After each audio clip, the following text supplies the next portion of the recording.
Don't forget to subscribe, hit the like button, and notifications button for all the good stuff we've got coming.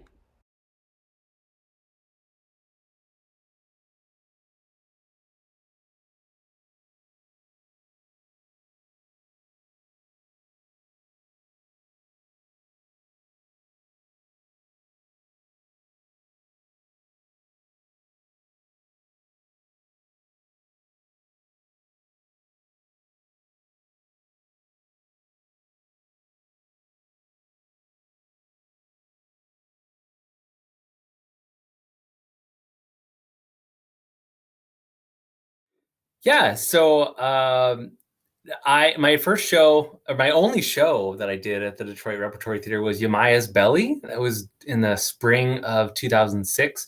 It was my first professional production that I was in, and it was directed by Harry Wetzel, who took a major chance on me. I felt, and but he did so enthusiastically, and everyone on that production was so supportive and fun, and it was a wonderful experience across the board. But I never would have even auditioned for that production if it hadn't been for Milfordine Lester, who, before that audition notice even went up, had roped me into being a stage manager for a project that she was doing in the community on Gross Eel.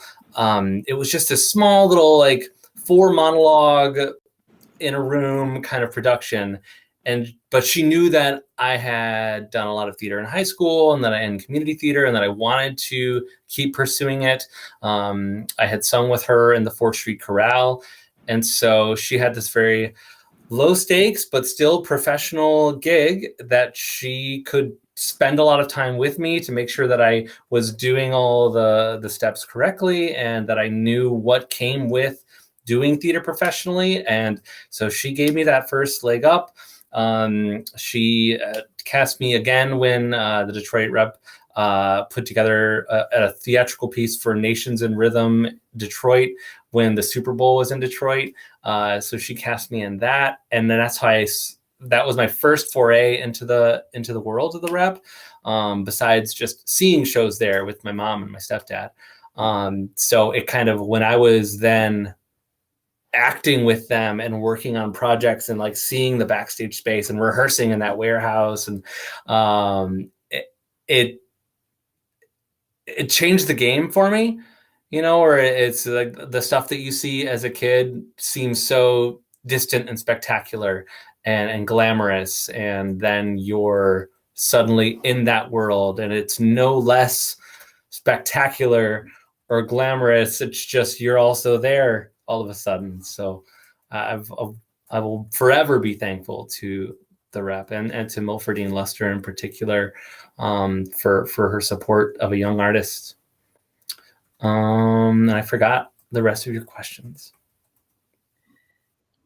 That's it. You kind of covered it all. I'll never forget when Milford Dean came over to my desk and I said, "I've got the actor for you. I've got the actor for you. I've got this young man. Just wait. Just wait." And that was a beautiful, beautiful production, and you were fantastic in it. I had some theater classes at Eastern Michigan University. I was on the forensics team there as well, so I got a lot of one-on-one coaching with the communications team there. But and yeah, and I guess that was the extent of my training at the time.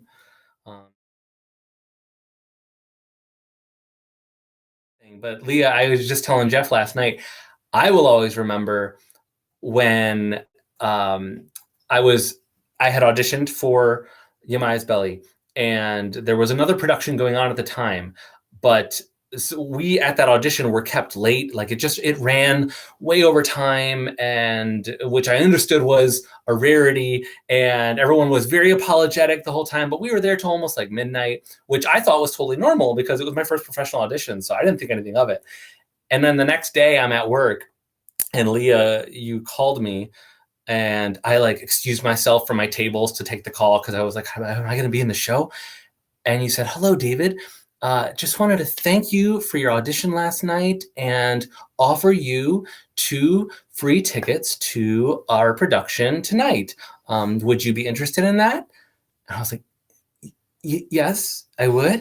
And she's like, okay, well, thank you. I'll sign you up for 2 tickets. Have a great day. He didn't say anything about the casting, and I was panicked, and I didn't understand what was happening or why this offer was being made. And I kept like running it in my head and talking over with my fellow servers. And then like 30 minutes later, you called again to also offer me the part.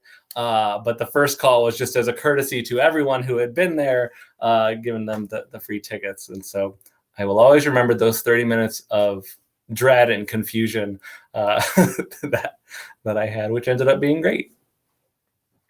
So you just brought up, for people who will see this, if that clip makes it in, it gives, you know, people who are not in the business a little idea of how torturous this profession can be. Because you just told that story, and I thought, wow, that's really cruel of me. No, and awful. And you know what is funny? Like, I feel like at the time, and maybe I'm all just like rewriting this in my head, but it felt like maybe at that point, just the final casting decision just hadn't been made, or what. But it was clear, like, you were very pointedly not saying anything about the show. It was just also this business had to be attended to, and that's all I'm going to say about it. kind of vibe. And that so I know you weren't being actively cruel. No, I was not. But man, you telling that story now, I could relive the pain that you must have felt. So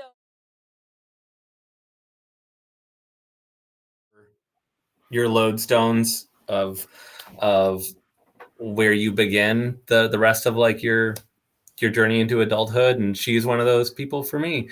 And yeah, I never got the opportunity to actually tell her that, and so that does suck. But it's good to be telling you guys, since she was so much a part of the theater, and that you're continuing to carry that on. So thanks. She was magnanimous in that way. I am so glad to hear that from you, like, because, well, like I live in Pennsylvania. No one here knows who she was, and so I can tell my friends or my colleagues now, like, oh, let me tell you about this lady. But hearing you speak about her and you clearly knew her, you knew, and you took from her place in your life, like all of those same feelings that I have, but like can't, it's so hard to convey to other people. So I'm glad you shared that. It just needed that first rehearsal with her. Just the way she even gave notes was something or it was immediately clear, like, oh, this is what a director does. This is how a director helps a piece grow.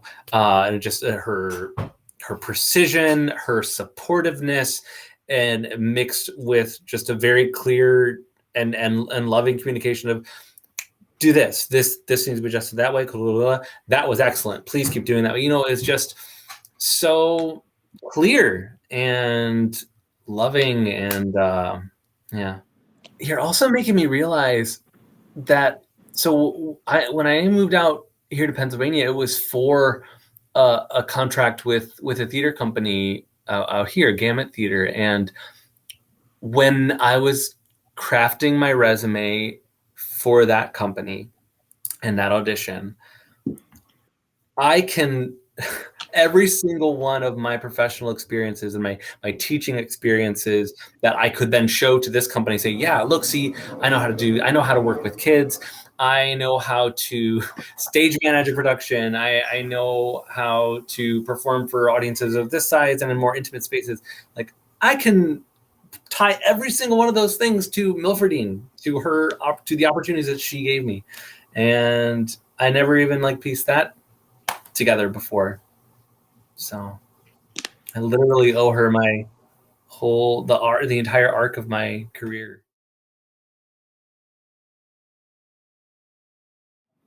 Yeah, okay. So I'm in Harrisburg, Pennsylvania. It's really cool out here. There's a great, strong, like really tight-knit kind of theater community here in Harrisburg, which I never suspected before coming out here, because who talks about Harrisburg, Pennsylvania, when you don't live in it? So, but it's part of what's kept my husband and I here. My husband's also from Michigan. He did his grad at the Hillberry in Wayne. Husband Jeff, he's downstairs right now, and he got a job out here at Gamut, and then only did 1 year, and then I ended up replacing him. And he moved off to Philly for a little bit. And I stayed there for 4 years before leaving the company. But after that point, we both just had fallen in love with this area and these people. So we decided to stick around. We still do theater professionally, but not as our full-time gigs. So I've continued to act. I've now directed many shows. I've written shows that have been produced here in Harrisburg. And we got 3 precious animals, 2 cats and a doggo. Yeah.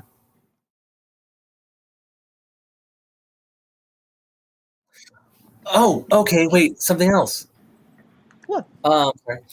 So that play in particular, Yemaya's Belly, like why that play was so important to me is because that was one of the only times in my life, and remains honestly one of the only times, that I've been able to play a Latino character on stage.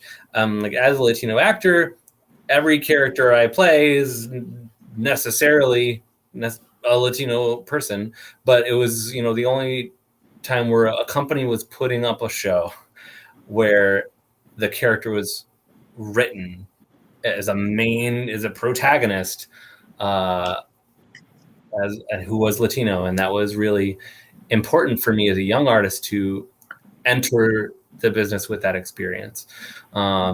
It's made me more aware of how rare it is.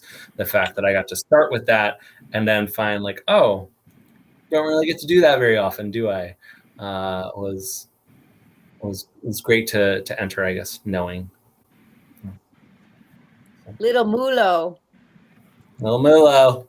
I still have the posters in that closet behind me, because it was at my dad's place. He kept the poster up for years. And then like he recently moved and was like packing up a bunch of like my childhood stuff, and he was like, "Here, I'll give these to you."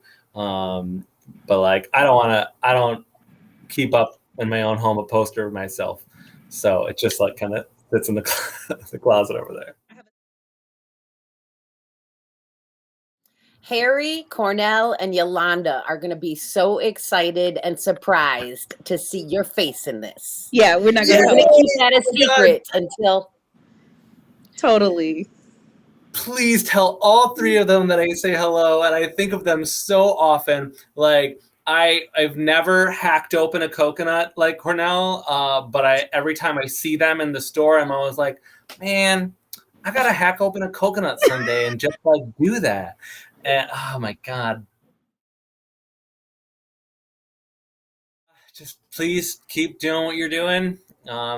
You're such a vital part of so many artists' lives and of your community.